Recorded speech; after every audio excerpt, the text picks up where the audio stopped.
Thanks for tuning in to the Trap House Podcast. Now a quick word about our sponsors. We have Duke Traps. Check out duketraps.com. Duke manufactures over 40 different models of cage traps, coil spring traps, long spring traps, and body grip style traps.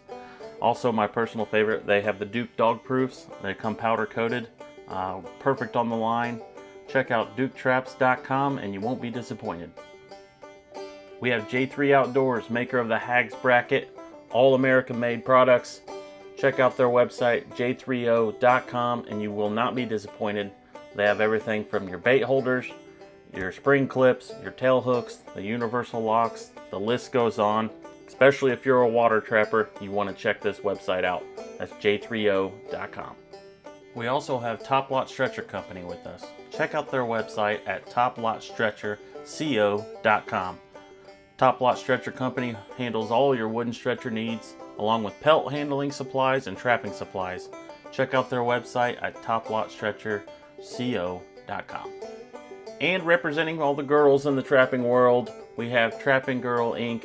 with us. Check out their website, trappinggirlinc.com. They have awesome apparel for the females. There's also kids apparel, lures and baits, things you could use out in the field. Check out their website, trappinggirlinc.com.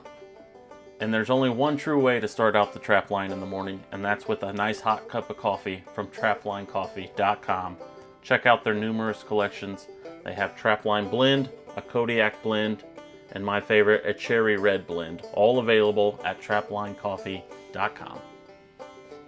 Also, be sure to check out Weeby Knives. That's weebyknives.com. They have skinning knives, fleshing knives, all your fur handling tools. Check out weebyknives.com.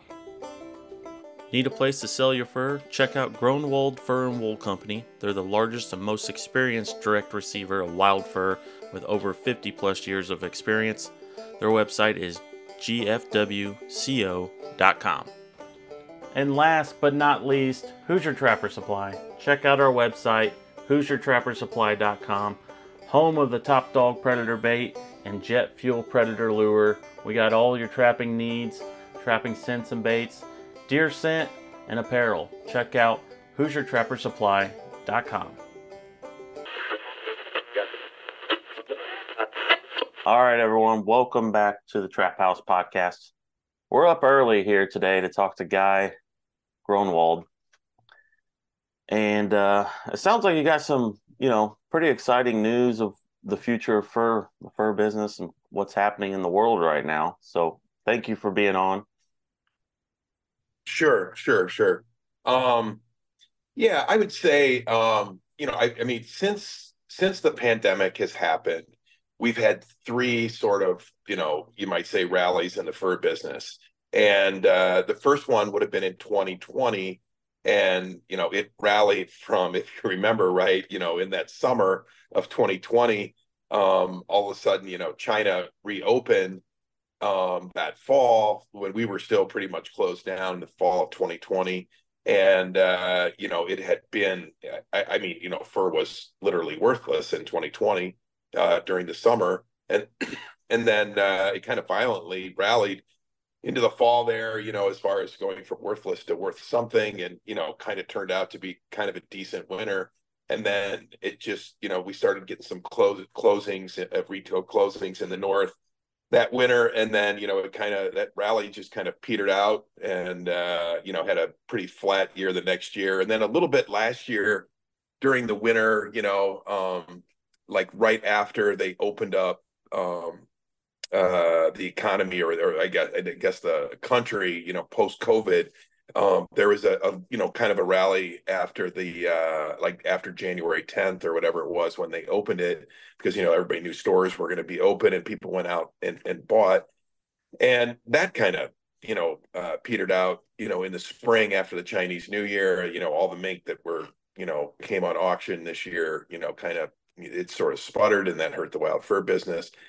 And now it's appearing that, in the ranch mink business, that the Chinese have, sort of realized, hey, there was 22 million mink, sold on auction last year. The major auctions that are left have announced their quantities for this year, and it's going to be around 16 million. So in other words, they bought 22 million to sell for this retail season.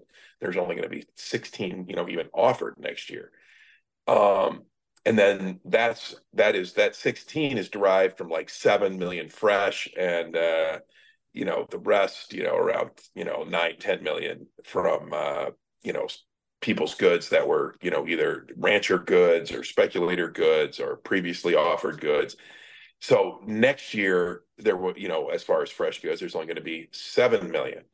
Or I guess the succeeding year would be 7 million. So this coming season there'll be 16 and then 7 the next year. And people are very much aware of that, and they're already starting to see that they won't have some of the colors, some of the sizes, some of the qualities, going forward. They just won't be available. So the Chinese market has taken notice, and some people just won't sell their skins, and so it's definitely had a positive influence on the wild fur market. And you might say, well, why aren't raccoon doubled? But from maybe even March, April, when things kind of started petering out,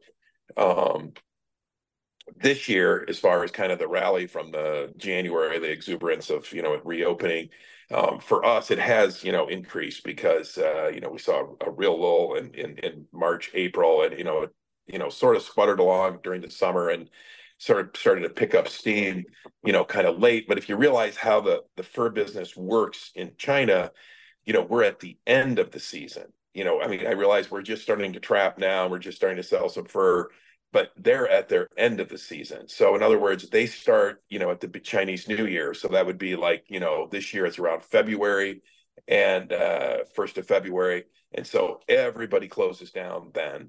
And then when you come back from Chinese New Year, everybody starts to make their styles or their new patterns for the year, and they show those to retailers. So they'll come into our stores. We have 3 of them in China to buy skins, and they'll buy 10 skins. I see my invoices for the day, and there'll be 10 skins here, 10 skins there, and they make patterns. And then they price, and then they come into our stores and they price those goods. So the price is a little bit kind of good for the season. It's not truly good for the season, but it's going to be good for some time.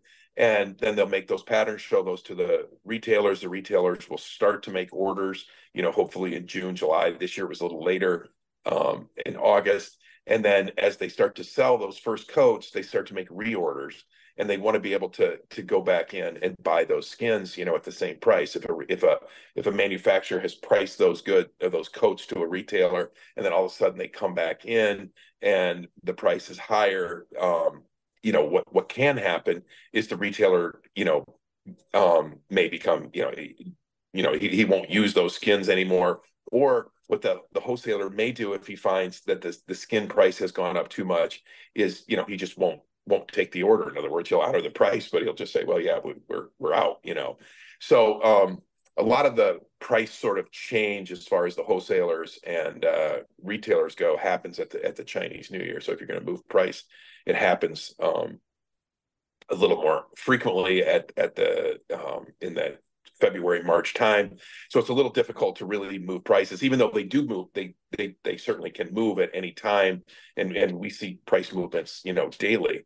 But it's a little bit difficult. You can lose business if you move 2 prices, especially right now when they're coming in and making reorders. So, but we definitely see a higher turnover as far as our stores in China. We're definitely selling more goods, and in all skins, not just raccoon. We've sold some muskrats, we've sold kind of right down the road, kind of everything. So Guy, you had addressed how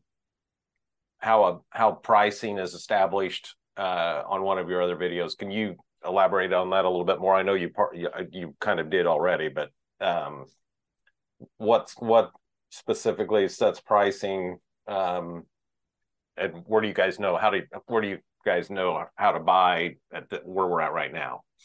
Well, I mean, like just before this call, I was on the phone with my guy that runs, all my stores in China. And Bryce or I, talk to, our customers in China, not just every day, but, several times a day. And, okay, I said, and having said that, a lot of the price kind of change happens more in the spring of the year. I mean, the price the mink price, for instance, the ranch mink price has changed sort of, violently in the last 2 months. That's certainly not spring. So in other words, the price that wholesalers, people that dress skins, they buy them at auction, the mink, they buy them at auction and bring them into stores and sell them. The price has gone up considerably.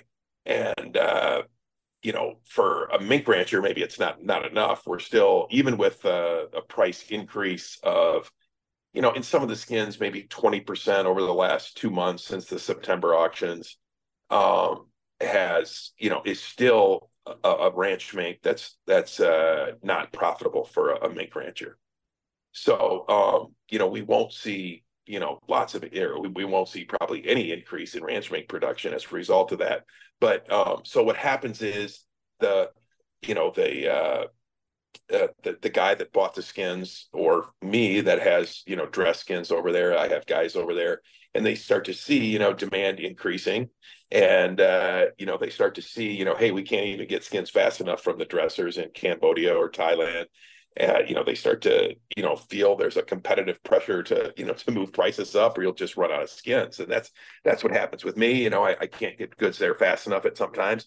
And other times, like over the summer, we had kind of big quantities, and you want to start, you say, hey, generate some sales,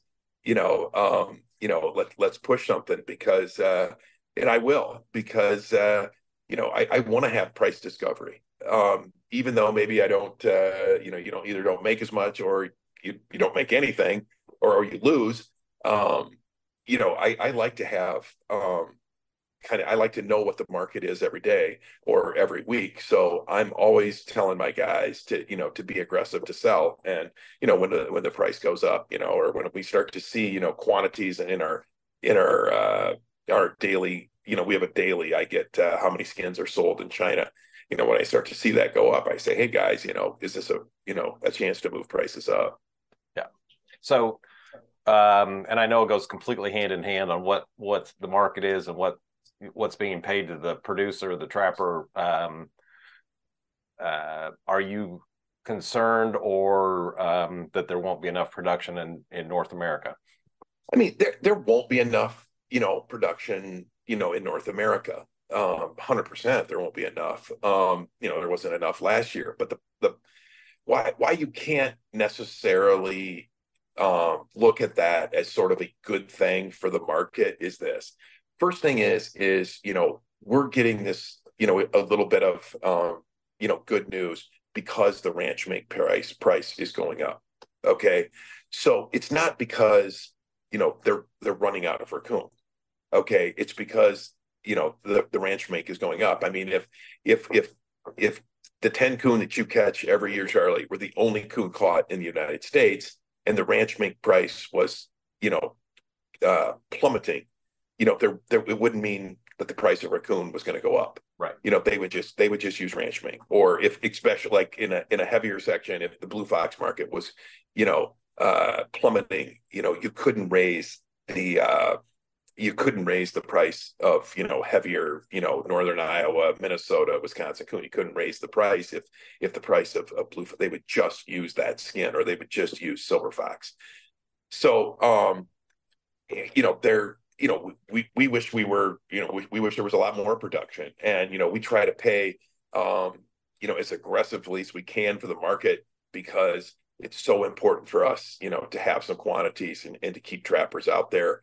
And we'd love to see the price get higher, so that we could have more production. And the other thing is, as far as I said, there was two things. The other thing is, that's not necessarily good for the market.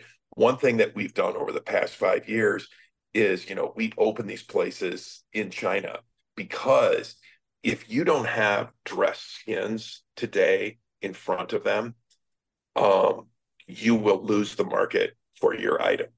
Okay, because almost all of the business is done today on ranch mink, those skins are bought by a dealer. They are dressed in Cambodia or Thailand. They're not dressed in China anymore. So it's not like some manufacturer has the ease of calling up a broker and in buying, maybe he only needs 8,000 skins for the year. He's a smaller manufacturer of ranch mink, and he buys the skins. They come in a shipment that's maybe with a whole bunch of other people's. He dresses them at the local place in China, and he literally goes there and sees the dresser, and then picks them up down the street, because there was dressers everywhere in China. Those most of that is being done by dealers. Okay. And then they have dress skins, and the manufacturers have the ability to just come in and purchase those skins.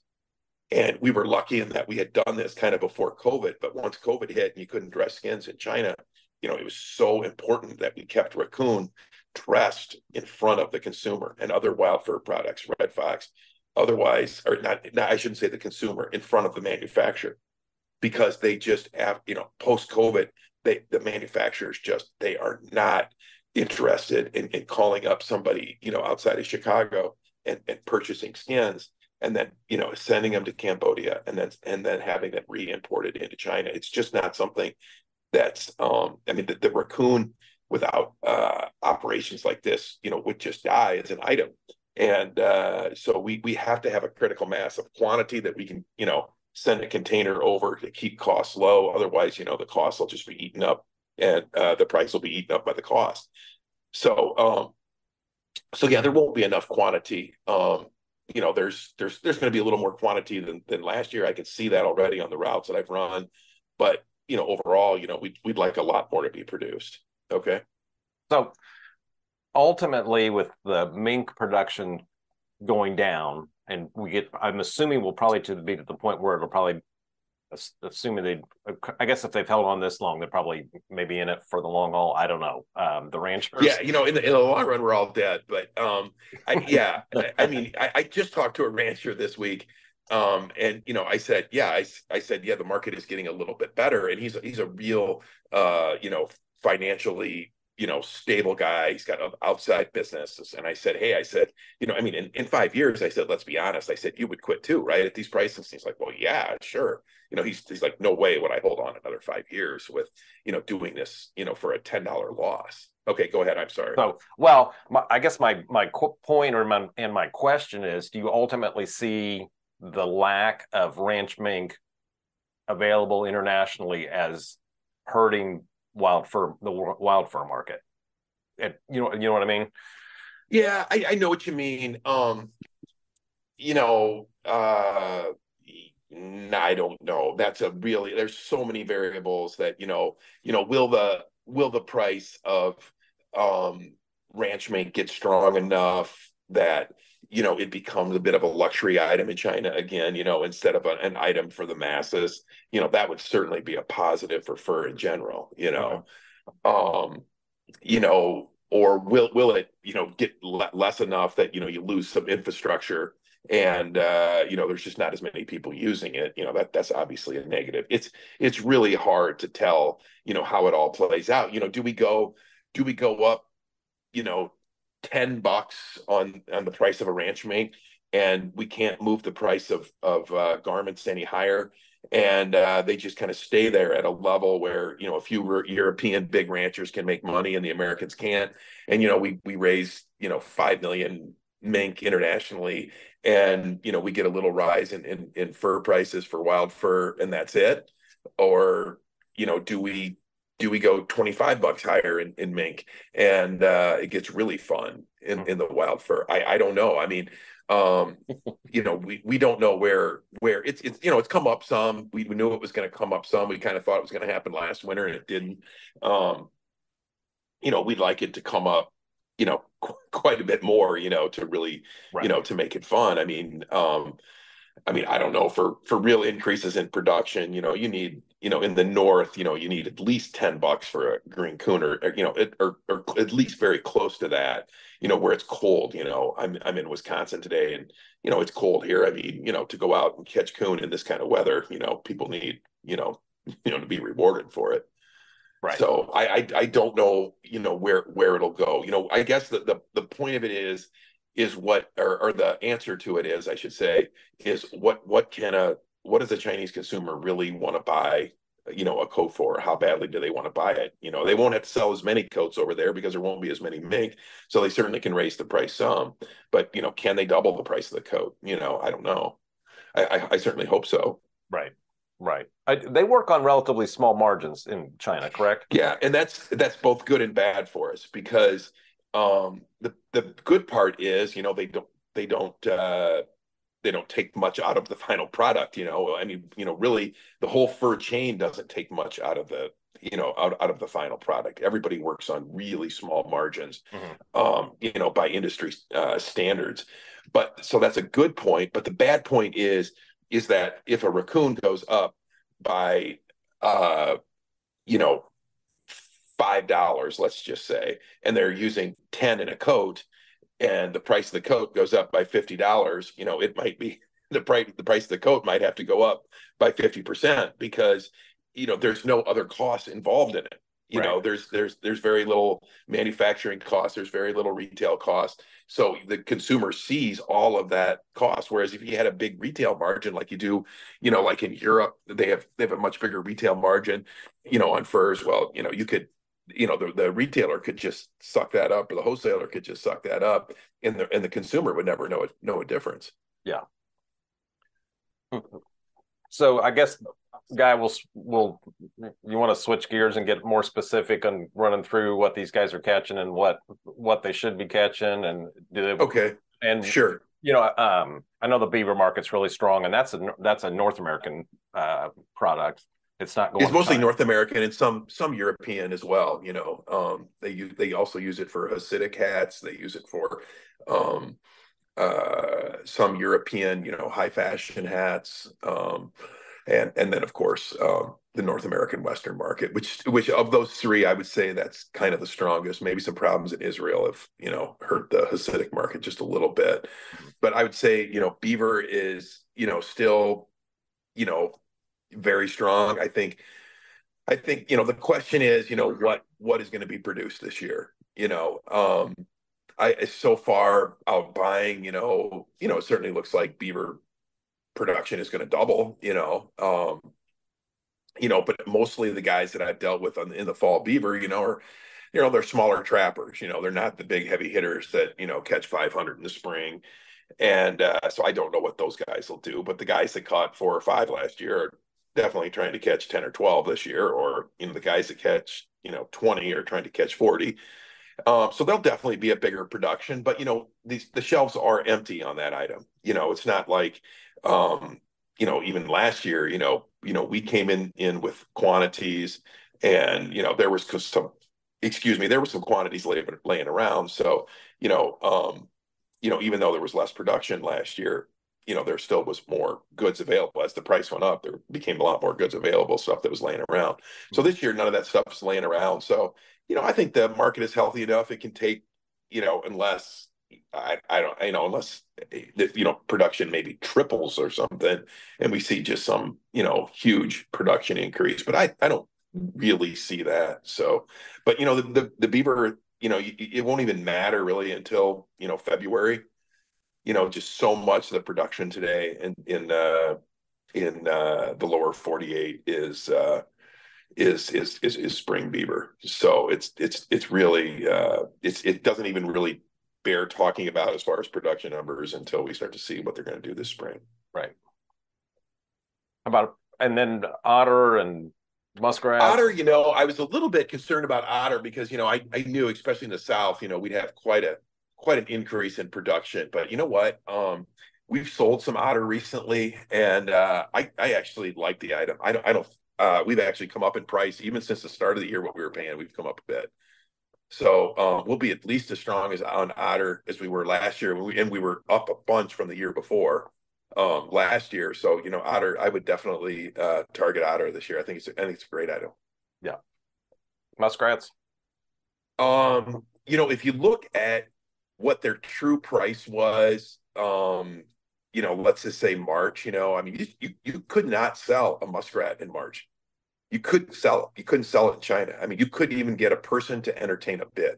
Mm-hmm. I mean, I told trappers on the route, I told them, I think I've been buying since I was 14. I ran my first fur route. So, I've been doing this for like, ever. And I had never seen it where couldn't sell a muskrat. I never. I remember in like, what it was at 2014, when the market was just horrible. You just needed to sell something, you could call up China, you just get a bid on rats, always. When it was just the absolute worst of the worst. But last spring you could not get a bid, and I say since then, it's definitely improved. You can certainly sell muskrats now, and I mean it's not certainly not crazy, but we're like right now we're a $5 top, and you know compared to what I would have done in March, that's that's a totally different thing. Right. So yeah, so that's even though a trapper didn't see that because a lot of the price movement happened sort of after he got done trapping last year or last winter or last spring, kind of went down and then has come back up some. So yeah, so I'd be optimistic on muskrats as well, especially with the ranch meat, hopefully moving up and hopefully moving up a little more. So right. And then you've kind of mentioned raccoons. Do you see all sections of raccoons having a value, or once you get to the south, they're just where it's over? Or Missouri types will be worth something. Yeah, I mean, all of Missouri will be. Of course, Iowa. The better section coon. It's still very tough on an eastern type raccoon. Problem is, obviously the color, but also, you end up with so many damages, in eastern types. The window of harvest is so small on an eastern coon because they start to deteriorate so quickly. And when you have import costs, tax costs, all those costs put in, it's just so much better to handle or advantageous to handle a better section raccoon, a higher value raccoon, because all those costs are the same on that cheap raccoon as they are on that good raccoon. And if you have some fallout or whatever, it's going to be on those poor raccoon, and then you end up eating all that cost. But yeah, all sections will certainly benefit, but the better sections certainly, Wisconsin, Iowa, Minnesota, Dakotas, Nebraska, we could certainly use that raccoon. And we're for the market, I think we are very aggressive to buy it. Yeah. So again, so these guys in the East can expect to at least. Yeah, I think so. I mean, I had a guy last night. He said, when can I? And he had scraped coon, and he said, when can I, keep trapping until, and I said, well.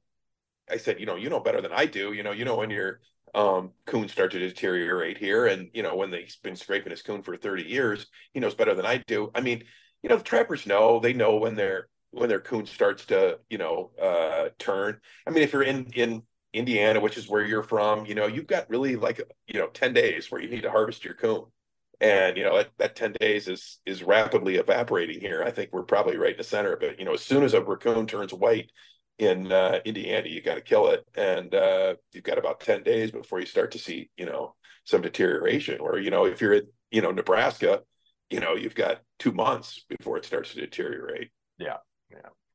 And then some of the other places in the East have a much longer time. In the Carolinas, their coon lasts a little longer. It's a little better coon. In New York and Pennsylvania, I don't buy there really. So I mean, Gary buys there, so I don't quite know some of the windows, but different areas have different windows as far as how long they can harvest a raccoon. So that slaty blue coon prior to just being fully prime is that's a more valuable coon than a later coon that's deteriorated and got springy, correct? Or is there still? Yes, certainly. Yeah, certainly. Especially in a good section. You take a slightly slaty coon from Iowa. I'd certainly rather have that than a coon that starts to get beat up. And I'd say that for your area as well. But blue coon, I don't, No, I want to, they just have very little value. Right. So we definitely want the guys to harvest stuff that's, right in their window.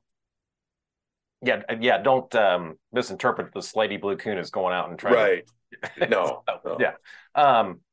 Foxes, guy, red and gray foxes. Yeah. The gray fox is like almost becoming a non-item. There's just so, few caught anymore. But, I mean, I would say, if you look at really red fox for what they were, at the low, certainly we've come up from that. The price is a little bit better. I suppose the next item you're going to ask on is coyotes. And I'm a little more aggressive to buy coyotes, certainly in the West and in the heavier Western sections, we're interested in.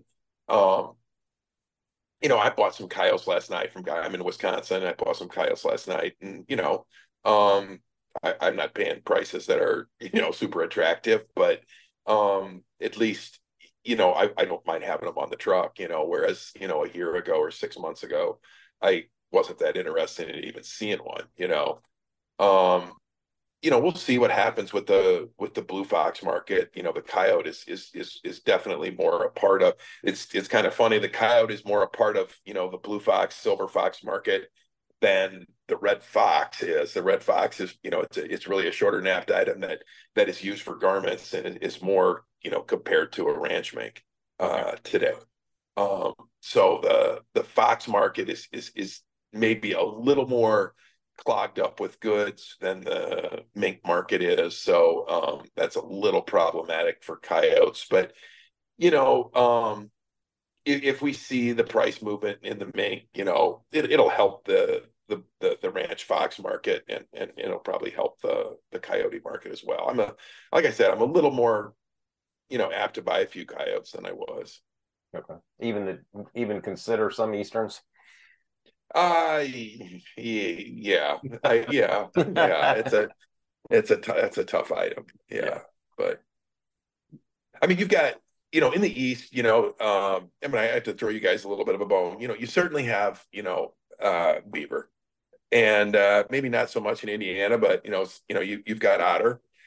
Some of the areas, you went from a raccoon that didn't have hardly any value to having some value this year. The muskrat is maybe not back to where we'd like it, but it's certainly a positive, trending item. If you're a Pennsylvania, Maryland guy, you went from not being able to sell your red fox to now there's, it's certainly trending in the right direction. So yeah, it's not certainly not where we'd like it. I mean, the fur business can get about all about a buzz of increasing prices, and maybe the trapper doesn't see it that way. Gosh, muskrats aren't where we'd like them. But for us, from not being able to sell them 6 or 7 months ago to being able to market them at sort of respectable prices, that's a big deal. And I could choose not to share that with a trapper, or I can. I feel like why not just share it with it? Yeah, it is kind of decent, but it's coming from a very poor start. So yeah. Some of the beaver caster, skunks, some of the more skunk market's great. Very good. It's not um uh, an item that goes into the fur market per se. As a matter of fact, we've bought some skunks from around the world this summer that weren't being used in the fur market, so we brought them back here. It's a novelty item. There's just not that it's a reflection of there not being many trappers, and so not many skunks are produced, and so yeah, the price has gone up. So yeah, the skunk market is very good. The caster market, I would say, out of everything, is the most negative. And that's because the caster market is sort of a kind of a fixed amount that they need. Obviously, a couple years ago, they didn't get enough because the beaver price was so cheap. And with a doubling of the price of beaver, and or a doubling, I'm not a doubling of price, maybe a tripling of the price of beaver, but a doubling of the production or whatever is, it's just probably going to be a little more caster than what, um, the market needs. And, a little bit of excess supply in the caster market, is even worse than the fur business because, storage is, such an issue. If I buy a few too many raccoons this year, or if I buy, whatever, I just throw them in the freezer, it's not a big deal to me as long as I believe in the market. But, with caster, you're going to lose some weight. You're going to definitely lose some quantity, or quality, quality and quantity just sitting in the freezer. They're not going to be as nice in the next year. And if you keep them 2 years, it's just going to deteriorate that much further. And that's definitely not a great item. Yeah.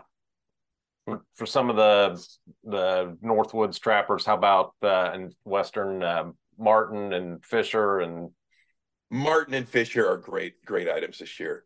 Love both of them. Both of them will be impacted by the ranch make price. And, just like a muskrat, raccoon, red fox is kind of compared to like a brown or a black minx. That's the real, biggest quantity produced in the world. I would say like a Fisher and a Martin are more compared to sort of like the maybe odder shades of mink, the more scarce shades, the pastel colors, the very difficult mutations they make. And those mink, because Copenhagen is going out of business, are which is where most of them were produced, is really becoming a scarce item. So when somebody wants something that's a little bit different, they look to a Sable, a Martin, or a Fisher. Those items will be very strong this year. Yeah, I guess. And another really bright note, or I believe is it seems to be, the Bobcat market seems to be pretty good as well. Yeah, the Bobcat market was really good last year. I would suggest that it'll be similar this year, and that is not a Chinese article really, especially on the better end. And but I definitely would not be, I don't think the Bobcat market is going to get stronger. I don't. In fact, some of the really best cats were maybe a little overpriced last year, and it's very difficult,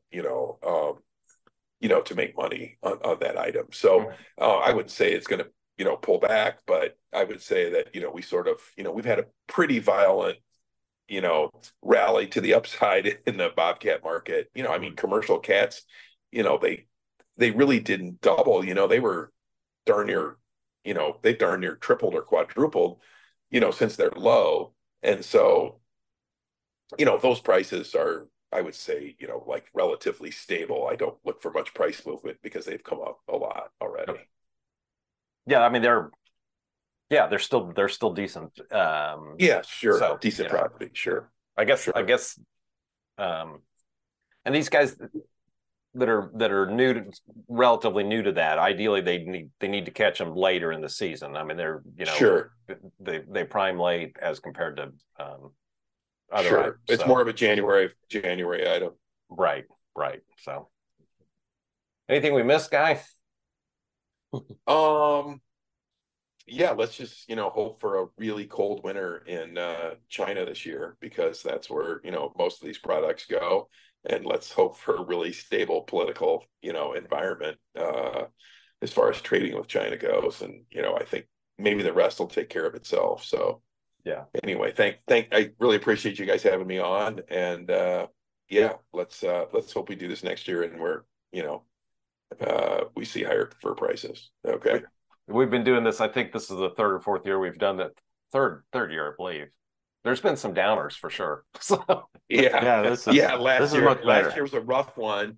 And then I remember the one year that we did it, and then like that was during COVID, and it was the fall after COVID, that 2020, when I said there was a rally. And then like the next day, the Danish government announced they were killing off all those minks. So then we did another little segment, and there was quite a rally. And I talked about that earlier in the show, that for the next couple months, and then it kind of petered out. But yeah, let's hope this rally's for real.